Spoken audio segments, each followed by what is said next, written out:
how to get Steam beta access on your account. So here I've just opened up the Steam application, and the first thing we want to do is click on Steam here from the top left corner and then go to settings.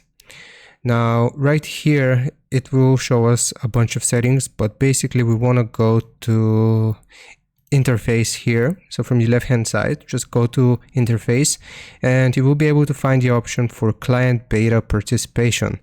Now you probably won't have chosen any beta here if you're searching for this video, but it will tell us that we can choose to participate in testing the latest Steam client before it's widely released.